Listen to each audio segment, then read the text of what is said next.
ഇപ്പോൾ സമയം 3 മണിയായിട്ടുണ്ടാവും. അതിരാവിലെ 3 മണി. കുറേ നാളത്തെ പ്ലാനിങ്ങിനും കണക്ക് കൂട്ടലിനൊക്കെ ഒടുവിൽ നമ്മൾ 4 പേരും കൂടി ഇന്ന് കന്യാകുമാരിക്ക് പോവാണ് കേട്ടോ.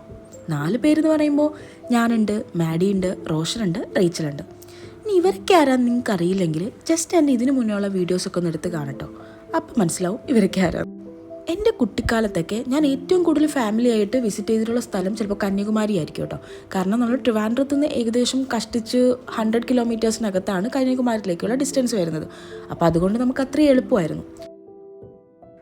പക്ഷേ ഫ്രണ്ട്സിൻ്റെ കൂടെ ഒന്ന് കന്യാകുമാരി പോയി സൺറൈസൊക്കെ കാണാനുള്ള ആഗ്രഹം കുറേ നാളായിട്ട് ഇങ്ങനെ പ്ലാനിങ്ങിൽ മാത്രം ഒതുങ്ങിയിരിക്കുകയായിരുന്നു കേട്ടോ. നടക്കുന്നേ ഉണ്ടായിരുന്നില്ല.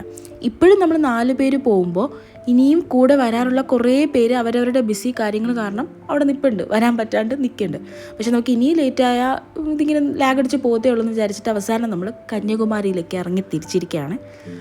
6 മണിയൊക്കെ ആകുമ്പോൾ നമുക്ക് സൺറൈസ് കാണാൻ കഴിയുമെന്ന് വിചാരിച്ചിട്ടാണ് നമ്മൾ 3:30 ആയപ്പോഴേ ഉറക്കമൊക്കെ കളഞ്ഞ് പോയത്. പക്ഷെ അവിടെ എത്തിയപ്പോൾ ഒരു 7 മണിയൊക്കെ ആയി സൂര്യനൊന്ന് ഉദിച്ച് വരാൻ. സൂര്യൻ നമ്മൾ അത്രയും ലാഗടിപ്പിച്ചു. സൂര്യന് ഭയങ്കര ഹെഡ് വെയിറ്റ് ആണ് കേട്ടോ.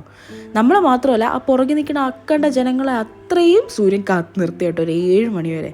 പക്ഷെ എങ്കിലും കുഴപ്പമില്ല, 7 മണിയായിട്ട് സൂര്യൻ വന്നപ്പോൾ ആ ഒരു രസമൊക്കെ ഉണ്ടായിരുന്നു. അത് പോയി. ആ കാണുന്ന ഗ്ലാസ് ബ്രിഡ്ജ് കണ്ടോ, അതിലും കൂടി കയറണമെന്നുള്ള ആഗ്രഹം കൊണ്ടാണ് നമ്മൾ കന്യാകുമാരിയിലേക്ക് പോയത് കേട്ടോ. പക്ഷേ അവിടെ എത്തി ഈ ഗ്ലാസ് ബ്രിഡ്ജിലേക്ക് കയറുന്ന പ്രൊസീജിയേഴ്സും പിന്നെ അവിടെ എത്തി അവിടേക്ക് പോകാനുള്ള ഒരു ക്യൂവും കൂടി കണ്ടപ്പോൾ നമ്മുടെ ആ ആഗ്രഹം നമ്മളങ്ങ് മാറ്റി വെച്ചു കേട്ടോ.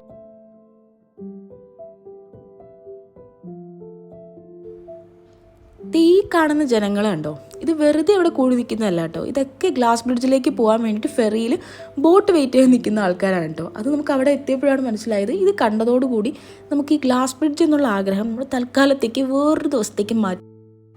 നമ്മൾ പിന്നെ നൈസിന് അവിടെ നിന്ന് മാറി. അവിടെ കുറേ ഇങ്ങനെ ചെറിയ ചെറിയ കടകളുണ്ട്. അവിടെ ഈ 5 രൂപയ്ക്കും 10 രൂപയ്ക്കും 20 രൂപയ്ക്കും ഒക്കെ കുറേ ഇങ്ങനെ ചെറിയ ചെറിയ സാധനങ്ങളൊക്കെ കിട്ടുന്നുണ്ട്. പക്ഷേ നല്ല രസമാണ് കേട്ടോ. അവിടെ പോയി ഓരോ സാധനങ്ങളൊക്കെ ഇങ്ങനെ വില പറഞ്ഞ് നോക്കിയെടുക്കാനൊക്കെ നല്ല രസമുണ്ട്. ഞാൻ കുറച്ച് ഇങ്ങനെ ക്ലിപ്സും കാര്യങ്ങളൊക്കെ അവിടെ നിന്ന് വാങ്ങി. ഇനി പറയുന്നതാണ് കേട്ടോ ഈ ട്രിപ്പിൽ നമ്മൾ ഏറ്റവും കൂടുതൽ എൻജോയ് ചെയ്തൊരു പാട്ട്. നമ്മൾ ജസ്റ്റ് കന്യാകുമാരിയിൽ നിന്ന് ഇറങ്ങി വേറൊരു സൈഡിലെ ഒരു ബീച്ച് കാണാൻ വേണ്ടി പോയപ്പോൾ അവിടെ കണ്ടൊരു ബൊഗൻവില്ലയുടെ ഒരു പാർട്ടാണ് കേട്ടോ അത്. അവിടെ നമ്മൾ കുറേ ഫോട്ടോസ് എടുത്തു.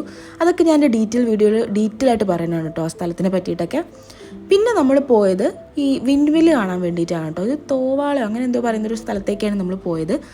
അതും നമ്മൾ കണ്ടു. അതൊക്കെ എൻ്റെ ഡീറ്റെയിൽ വീഡിയോയിൽ ഞാൻ കൃത്യമായിട്ട് പറയുന്നുണ്ട് കേട്ടോ. അപ്പോൾ ഇതൊക്കെയായിരുന്നു ഈ ഒരു കന്യാകുമാരി ട്രിപ്പിൻ്റെ ഒരു ഷോർട്ട്. ഇതിൻ്റെ ഒരു ഡീറ്റെയിൽ വീഡിയോ കാണണമെങ്കിൽ ഞാൻ എൻ്റെ വീഡിയോ ഇതിൽ അപ്ലോഡ് ചെയ്യും, നിങ്ങൾക്ക് പറഞ്ഞിരിക്കാം കേട്ടോ. അപ്പോൾ